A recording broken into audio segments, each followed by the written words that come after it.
اللہ تبارک و تعالی ارشاد فرماتا ہے، اے محبوب رسول آپ پوچھ لیجئے، فرما دیجئے کہ کیا علم والے اور بے علم برابر ہیں؟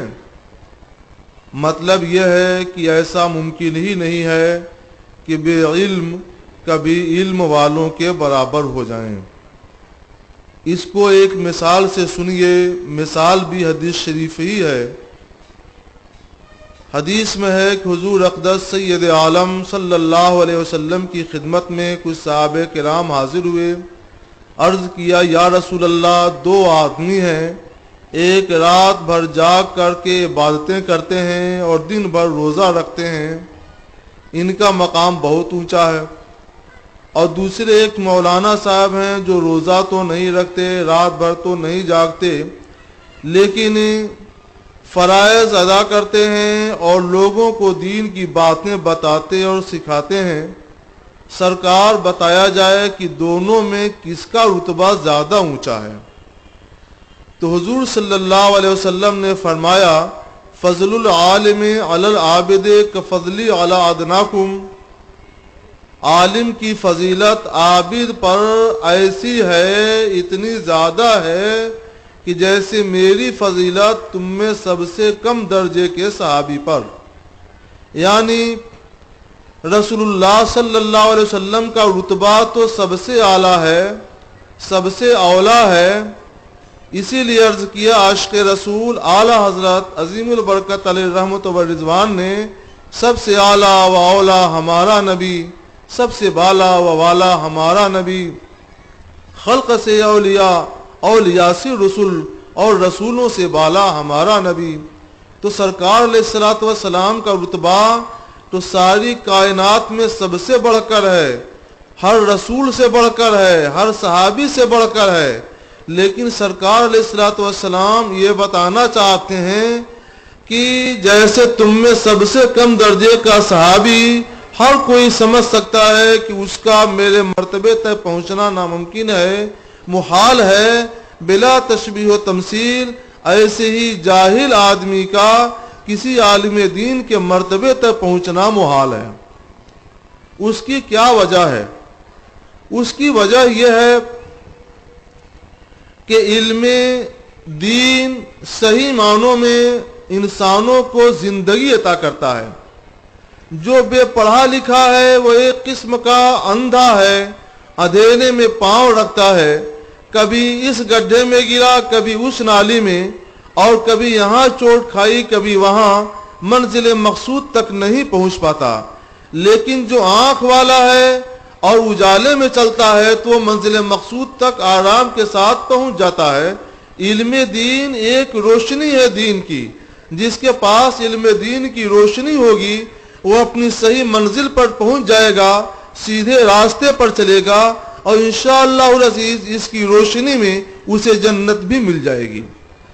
تو یہ ہے اس کی ایک بہت بڑی وجہ۔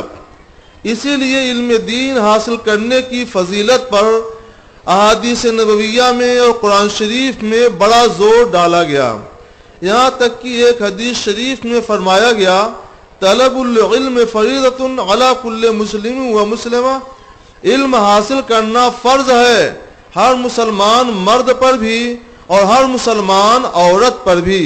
تو مسلمان عورت پر بھی علم دین حاصل کرنا فرض ہے اور مسلمان مرد پر بھی علم دین حاصل کرنا فرض ہے۔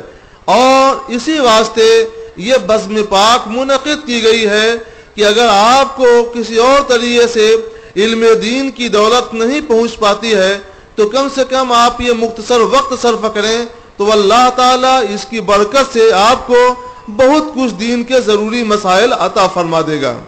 ایک حدیث شریف میں حضرت سیدنا عبداللہ بن عباس فرماتے ہیں، تدارس العلم ساعۃ خیر من احیاء اللیل کلہ، تھوڑی دیر بیٹھ کر دین کی باتیں سیکھنا سکھانا یہ رات بھر جاگ کر نفل عبادت کرنے سے بھی زیادہ اچھا ہے، اس کا ثواب اس سے بھی زیادہ اونچا ہے۔ یقین مانیے کہ ہم اس وقت دین کی باتیں بیٹھ کر سیکھ رہے ہیں، سکھا رہے ہیں، تو اللہ تعالی ہمارے آپ کے نام اعمال میں بے شمار نیکیوں کا اضافہ کر رہا ہے۔ علم دین حاصل کرنا ہر بالغ پر بالغ ہونے کے ساتھ ہی فرض عین ہو جاتا ہے۔ مردوں پر مردوں کے مسئلے سیکھنا فرض عین، عورتوں پر عورتوں کے مسئلے سیکھنا فرض عین، تاجروں پر تجارت کے مسئلے سیکھنا فرض عین، اور اسی طریقے سے ہر آدمی جس پیشے میں ہے، جس کام میں ہے، اس کے لیے اس کے مسائل سیکھنا فرض عین ہو جاتا ہے۔ اب آپ سوچیں کہ اللہ تعالیٰ نے ایک عورت ہونے کی حیثیت سے عورت پر جتنی مقدار میں علم دین حاصل کرنا فرض قرار دیا ہے، کیا آپ میں ایسی کوئی خاتون ہے کہ جس نے واقعی یہ علم جو فرض عین ہے اتنی مقدار میں حاصل کر لیا ہو؟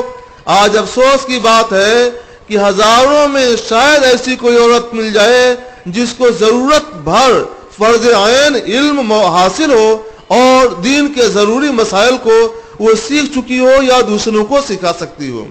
اس وجہ سے آپ حضرات کے سامنے کچھ ضروری باتیں پیش کی جاتی ہیں، اور ان باتوں کو آپ غور سے سنیں، خود بھی سمجھیں اور دوسروں کو بھی سمجھائیں، خود بھی سیکھیں، اور جو حاضر نہیں ہیں ان تک ان دین کی باتوں کو پہنچائیں، تاکہ اس کی برکت سے اللہ تبارک و تعالی آپ کا، ہمارا اور دوسری عورتوں کا عقبہ بخیر فرمائے۔ اللہ تبارک و تعالی ارشاد فرمائے۔